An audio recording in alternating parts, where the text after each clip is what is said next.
विधानसभेचे उमेदवार आदरणीय भाऊ, उद्याच्या 20 तारखेला निवडणूक होत असताना राष्ट्रवादी शरदचंद्र पवार साहेब गटाचे उमेदवार आदरणीय हर्षवर्धनजी पाटील साहेब यांना उमेदवारी मिळाली असताना याच निमगावच्या गावामध्ये काही लोकांनी घोषणा केली की बाबा सगळी माळी आमच्याकडे आली, फक्त 2 दाढीवाली राहिली। ते दाढीवाली गेली 40 वर्ष या तालुक्यामध्ये या समाजाचं काम करत असताना सगळ्या लोकांनी पाहिलेलं आहे। गेले 35 वर्षापूर्वी तुमचा काय इतिहास आहे या सगळ्या निमगावकरांना आम्हाला माहित आहे। आमच्या गुन्हे दाखल झाले, कुठले झाले? आम्ही लोकांसाठी आंदोलन केलं, लोकांच्या न्यायासाठी लढलो, लोकांसाठी वाहिलो, म्हणून आमचे गुन्हे दाखल झाले। यांच्या कशाचे गुन्हे दाखल झाले? 35 वर्षापूर्वी या गावातल्या पांढरे कपडे घालणाऱ्या पुढाऱ्यांवर कुठले गुन्हे दाखल झाले सगळ्या निमगावकरांना माहित आहे। एकाचा दारू धंदा होता, एकाने काय केलं तुम्हाला माहित आहे? बाजारामध्ये मिरवणूक काढली होती। त्यामुळे मला काय सांगायचं नाही, तुमच्या निमगावकरांना मला एकच सांगायचंय, ज्या भरणे मामाने याच सगळ्यात निमगावच्या म्हणलं होतं की ओबीसी सगळ्या माझ्या मागे, आमच्या काय ओबीसीचा बाप नाही भरणे मामा तुम्ही। 30 वर्ष भरणे मामा राजकारणामध्ये असताना बँकेचं 10 वर्ष चेअरमन पद भोगलं, 10 वर्ष जिल्हा परिषदचं अध्यक्षपद भोगलं, 10 वर्ष आमदारकी पद भोगलं। काय दिलं व आम्हाला? काय दिलंच काय? या गावाला पाणी तर दिलं का प्यायला? इंदापूर तालुक्या इंदापूर शहरामध्ये 40 कोटीची कामं केली असं भासवलं जातं इंदापूर शहरामध्ये, पण त्या 40 कोटीच्या कामामध्ये 30% मर्यादा ह्यांचा 8-15 दिवसामध्ये त्या कामांचा फुफुटा उडायला लागला वाऱ्यासारखा, अशी यांनी कामं केली। या ठिकाणी ज्या टायमाला ओबीसीचा मेळा होता, आज या ठिकाणी ओबीसीच्या आरक्षणाची लढाई त्या ठिकाणी आम्ही लढत होतो। त्यावेळेला ओबीसीचा आमदार म्हणून स्वतःला ओबीसी म्हणून घेणारा आमदार दत्ता मामा बनले, त्या ओबीसीच्या मेळ्याला कुठे गेलता? 8 जिल्ह्यामध्ये आम्ही रात्र दिवस फिरलो, लोकांच्या न्यायासाठी हक्कासाठी लढलो। त्या ठिकाणी लोकांचा खर्च आला आम्हाला, ज्या ओबीसीतल्या गोरगरीब लोकांनी त्या ठिकाणी मदत केली। तुम्ही एक टमका दिला गाव बघायचं आलं गाव, तेजवर जरी आलं गाव, मग कुठला ओबीसी तू बाबा? कुठला ओबीसी? मताचा जोगवा पाहिजे असल्यावर आम्हाला म्हणतोय मी ओबीसी।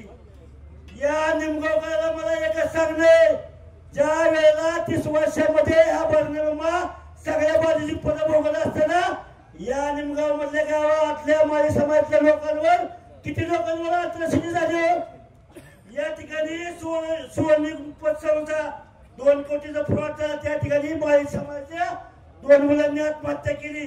त्याचं मागचं कारस्थान करणारा कोण आहे?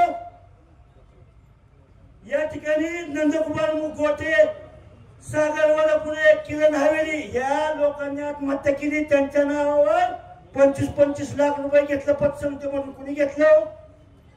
तुम्ही माळी समाज सर्व बांधवांना मला एकच सांगायचंय, ज्या भडव्या चोरांना ज्यांनी माळी समाजाच्या जीवावर माळी समाजाच्या जीवावर सत्ता कमवल्या, पद भोगली, पैसा कमवला, आज पैशासाठी 40 कोटीच्या कामासाठी लालची कुत्र्यांनी पळाली तिकडे। काय मागणी कमी केलं? तुमच्या घरामध्ये 2 वेळा सरपंच पद दिलं, 2 वेळा जिल्हा परिषद पद दिलं, 2 वेळा सभापती पद दिलं, 2 वेळा बँकेचा चेअरमन केला। अजून काय पाहिजे तुम्हाला? खाकाने सुद्धा पुसून खाल्लं, टेकर सुद्धा दिलं नाही, आणि आज म्हणताय भाऊचं बोलताय भाऊने असं केलं, भाऊने तसं केलं। अरे भरणे मामा, या तालुक्यामध्ये भाऊच्या माध्यमातून आमच्या ओबीसीचे मुलं हजारो मुलं शिक्षण संस्थेत लागली, कारखान्यामध्ये लागली, मध्ये लागली। तू काय केलं बाबा? दाखव ना 10 वर्षामध्ये, दाखव आम्हाला माळी समाजाची 10 मुलं लावली म्हणून।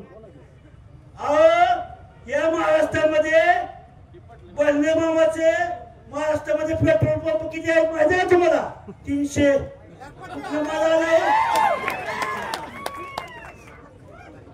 या आपल्या पुणे जिल्ह्यामध्ये वह्या इंदापूर तालुक्यामध्ये कन्स्ट्रक्शन काम कुणाच्या हातात आहे? सगळे माल खायचं कन्स्ट्रक्शन काम बर्ने मामा जात आहे. पुणे जिल्हा इंदापूर तालुका कोट्यावधी 6000 कोटीमध्ये 6000 कोटीचा 30% किती पैसा झाला? हे आमच्या इंदापूरच्या कडे जागा हजारो कोटीची जागा माल कुठून आला? आमच्या जीवा कमला ना आम्हालाच घोडा लावायचा तो काढलं का? या नाशिक गावामध्ये एक नवीन नाशिक झालंय भाऊ. मला रात्री माहिती मिळाली तिथं 1500 कोटीचं फ्लॅट सिस्टीम त्यांनी लावले. 1500 कोटीची नाशिक मध्ये नवीन नाशिक म्हणून झाले. आता एवढा माल कुठून आला? तुम्हाला काय गावा दिलं ना? आपल्याला 5 लाख रुपयाचा सभा मंडप दिला म्हणजे उड्या मारतोय यार मारे समाज आणि कोटीने खातोया.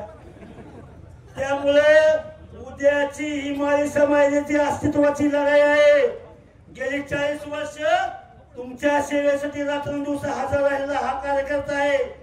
तुम्ही बघितले परवाच गेल्या 6 महिन्यापूर्वी माळी समाजाच्या 14 वर्षाच्या मुलीवर बलात्कार झाला. या ठिकाणी या गागरगाव मध्ये गेला भाऊ परिणाम बघायला. यांना काय तुमचं घेणं देणं नाही. मताचा शिक्का हाणला किती बापत झाला बघा आपला. त्यामुळं येणाऱ्या काळामध्ये आपलं अस्तित्व टिकवायचं असलं, आपल्या मुलाबाळांचा प्रपंच व्यवस्थित करायचा असला, आपल्या मुलाबाळांना नोकरी पाहिजे असेल, आपल्या मुलाबाळांना व्यवसायाला त्यांचं सहकार्य पाहिजे असेल, येणाऱ्या काळामध्ये तो म्हणला की दोघं काय म्हणजे परवा सभेत आम्ही 4000 लिहितो दोघं शिक्का आणून बसणार. हे सगळं पब्लिक आहे ह्या नेमगावचं. ही पब्लिक ठरवणारा शिक्का कोण हाणायचा या वेळेला त्याची लायकी ह्या समाजाने. आणि लक्षात ठेवा आज इंदापूर नेमगाव या गावाने लीड दिलं त्याच्या बापूला सुद्धा या तालुक्याला लीड फुटणार नाही. त्याच्यामुळे येणाऱ्या काळामध्ये नेमगावचं आणि आपलं लीड इंदापूरचं तुफानमध्ये दिलं पाहिजे. तरच या ठिकाणी पाहूनला आपल्याला आपल्या माळी समाजाच्या वतीने भक्कम पाठिंबा देऊन या ठिकाणी त्यांना विजय करायचा आहे. येणाऱ्या काळामध्ये तुम्ही अहोरात्री फोन करा भाऊच्या माध्यमातून तुमच्या अडचणी असतील जे काम असेल आम्हाला निवेदनाचा फोन करा. तुमच्या सेवेसाठी हजर राहील. या ठिकाणी एवढंच बोलतो. आणि उद्याच्या 20 तारखेला त्यांच्या नादी लागू नका. ही मालक मंडळी माणसे तुमच्या खंबीरपणे तुमच्या सेवेसाठी तुमच्या सुखादुःखामध्ये आम्ही सगळे कार्यकर्ते सामील आहोत. कधी आम्हाला आत्मा तुमच्या सेवेसाठी आम्ही हजर राहू. उद्याच्या 20 तारखेला आदरणीय हर्षवर्धनजी पाटील साहेब यांचे चिन्ह आहे. तुतारी फुकणारा माणूस या हजारोच्या संख्येने आपण त्याच्या बटन दाबून त्यांना प्रचंड बहुमताने विजय करायचा आहे. येणाऱ्या काळामध्ये आपली कामं करून बोलतो. धन्यवाद तात्या. यानंतर मनोगत व्यक्त करण्याची नम्रपूर्वक विनंती. निराविमा सहकारी